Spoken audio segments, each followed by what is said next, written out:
Hi viewers. இன்னைக்கு ஜனவரி 23 சிறகடிக்க ஆசை serial என்னாச்சுன்னு சொல்லி பார்க்கலாம்க்கு முன்னாடி சேனல் சப்ஸ்கிரைப் பண்ணாதவங்க மறக்காம சப்ஸ்கிரைப் பண்ணுங்க. இன்னைக்கு என்ன அப்படின்னு சொல்லி பார்த்தீங்கன்னா, இங்க வந்து ரோஹிணி வந்து ஏதோ பயங்கரமா யோசிச்சுட்டே இருக்கிறாங்க. அப்போ உடனே மனோஜ் என்ன அப்படின்னு சொல்லி கேட்கும்போது, இந்த மாதிரி பெங்களூர்ல எனக்கு ஒரு இது இருக்கு அப்படிங்கிற மாதிரி பேசிட்டு இருக்கும்போதே அவங்க வீட்டுக்கு வந்து ஒரு இன்ஸ்பெக்டர் வர்றாரு, ஒரு போலீஸ் வர்றாரு. அப்போ உடனே எல்லாரும் வந்து என்ன அப்படின்னு சொல்லி கேட்ட உடனே முத்துவை பார்த்தோன்னே விஜயா கேட்குறாங்க, இவன் ஏதோ பிரச்சனை இழுத்துட்டு வந்துட்டானே. என்னங்க நீங்களே எல்லாரும் பேசிட்டே இருக்கிறீங்க, என்ன கொஞ்சம் பேச விடுங்கன்னோனே, இந்த மாரி பாஸ்போர்ட் வெரிஃபிகேஷனுக்கு வந்திருக்கேன் அப்படின்னு சொல்றாரு. அப்புறமா குடும்பத்தோட எல்லாரும் போறீங்களா? அப்படின்னு சொல்லி எல்லாரோட ப்ரூஃபும் வாங்கி செக் பண்ணிட்டு இருக்கும்போதே, அந்த மணி அவர் வந்துடுறாரு. ரோஹிணியோட மாமா வந்துடுறாரு. வந்து வாசல்லயே நின்னுட்டே இருக்கிறாரு. அப்ப தான் அவர் வந்து இங்க வெரிஃபிகேஷன்லாம் முடிச்சுட்டு அவர் கிளம்பும்போது 2 பேருமா பாத்துக்கிறாங்க. அப்ப அவரு என்ன நினைக்கிறாருன்னா, என்ன இந்த வீட்ல போலீஸ் என்கொயரி நடந்துட்டு இருக்குது. எதுனாச்சும் பிரச்சனையா இருக்குமோ? நம்ம இப்ப பேசாம இப்படியே ஓடிருவோமா? அப்படின்னு பயந்துட்டே அவர் நிக்கிறாரு. ரோகிணி கண்ண காட்டுறாங்க. உள்ள வாங்க, உள்ள வாங்கன்னு. அப்புறம் அந்த போலீஸ் போன பிறகு அவர் உள்ள வர்றாரு. இப்ப எல்லாரும் நாங்களும் மலேசியாவுக்கு தான் போகறதா இருந்தோம். அப்படி இப்படின்னு சொல்லிட்டே இருக்கிறாங்க. நாங்கலாம் பேசிட்டே இருக்கோம். நீங்க என்ன அமைதியா இருக்கீங்க? அப்படின்னோனே, அவர் வந்து அப்படியே அழுது ஆக்ட் பண்ணி சொல்லிடுறாரு. இந்த மாரி உங்க அப்பா இறந்துட்டாருமா அப்படின்னோனே, இப்போ வந்து அண்ணாமலை என்ன சொல்றாருன்னா, சரி அவரோட இறுதி சடங்குனாச்சும் நம்ம போய் செய்யணும்ல. இப்ப எப்படி உடனே கிளம்புறதுன்னோனே, ஐய்யயோ! சம்மந்தி உங்களுக்கு அது கூட இது இல்ல. ஏன்னா அவங்க வந்து ஹார்ட் அட்டாக்ல இறந்தாரு சொல்லிட்டு பொய்யா இது பண்ணி அத வந்து அவங்களே அடக்கம் பண்ணிட்டாங்க.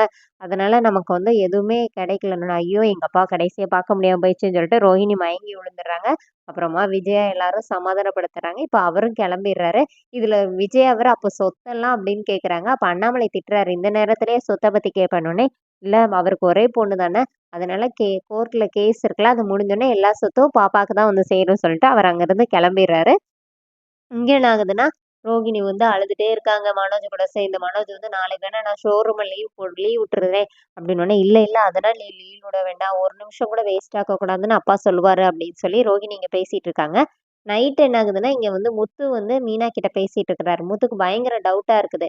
அப்ப மீனா என்ன சொல்றாங்கன்னா, ஏங்க இந்த விஷயத்துல கூடவா டவுட் பண்ணுவீங்க அப்படின்னோனே, நீ நல்லா யோசிச்சு பாரு. இந்த பார்லரமா அவங்க அப்பா மலேசியால இருக்காருன்னு சொல்லிட்டே இருந்துச்சு. அதுக்கப்புறமா கேட்டா, இந்த மாரி வெளியூர் டூர் போயிட்டாருன்னு சொல்லிச்சு. தாலி பிரிச்சு கோக்குறப்போ வர்றாருன்னு சொல்லி அரெஸ்ட் பண்ணிட்டாங்கன்னு சொல்லிச்சு. இப்ப நம்மலாம் கிளம்புறோம்னு சொல்லி தெரிஞ்ச 2வது நாளே அவங்க அப்பா செத்து போயிருச்சுன்னு சொல்லிருச்சு. இதுலேருந்து உனக்கு எதுனா டவுட் தோணலன்னோனே, ஆமாங்க எனக்கும் அப்படிதான் தோணுது. ஆனா எப்படி கண்டுபிடிக்குதுன்னோனே, இந்த பார்லர் அம்மா ஏதோ ஒண்ணு நெறைய பொய் சொல்லி பக்காவா செய்தா. ஆனா அத மாட்டிக்காம பெருசா செய்தா அப்படின்னு சொல்லி முத்து வந்து இது பண்ணிட்டு இருக்கிறாரு.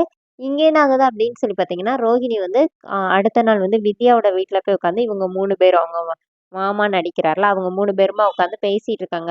எப்படியோ சார் நான் கூட பயந்துட்டேன். நீங்க வந்து சொதப்பிருவீங்களோன்னு. ஆனா நீங்க பக்காவா நடிச்சு குடுத்துட்டீங்க அப்படின்னு 3 பேருமா பேசிட்டு இருக்கும்போதே, அங்க மீனா வந்துடுறாங்க. மீனா பார்த்தோனே ரோஹிணி அப்படியே ஷாக் ஆயிடுறாங்க. இப்ப அவர் வந்து எனக்கும் இதுக்கும் சம்மந்தமே இல்லம்மான்னு சொல்லிட்டு அவர் ஓடிடுறாரு.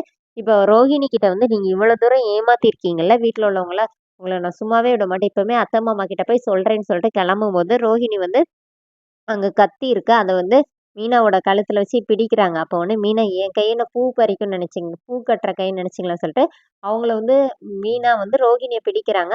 அதுக்குள்ள ரோகிணி வந்து ஐயோ! என்ன விட்டுருங்க, விட்டுருங்கன்னு சொல்லி கத்துறாங்க. அவங்களுக்கு கனவு. அப்புறமா மனோஜ் வந்து இது பண்றாரு. அதுக்கு முன்னாடி என்ன ஆகுதுன்னா, விஜயா வந்து பார்வதியோட வீட்ல வந்து டான்ஸ்க்காக உட்கார்ந்திருக்கும்போது, அந்த சிந்தாமணி வராங்க. வந்து இவங்க கிட்ட ஸ்டூடெண்ட்டா சேர்றாங்க. இந்த மாரி நான் வந்து இந்த மாரி பிசினஸ் பண்றேன் அப்படின்னு சொல்லும்போது, பார்வதி என்ன சொல்றாங்கன்னா, இவரோட மருமக மீனா அவளும் அந்த பூ பூ கட்டி விக்கிறா. அவளும் டெக்கரேஷன்லாம் பண்றா அப்படின்னோனே, இப்ப விஜயாக்கு அவங்கள பிடிக்காதுல்ல. அதனால ரொம்ப திட்டுறாங்க. அப்ப சிந்தாமணி என்ன நினைக்கிறாங்கன்னா, நம்ம எதிரிய வெளியில தேடக்கூடாது. இங்கேயே தான் இருக்காங்க.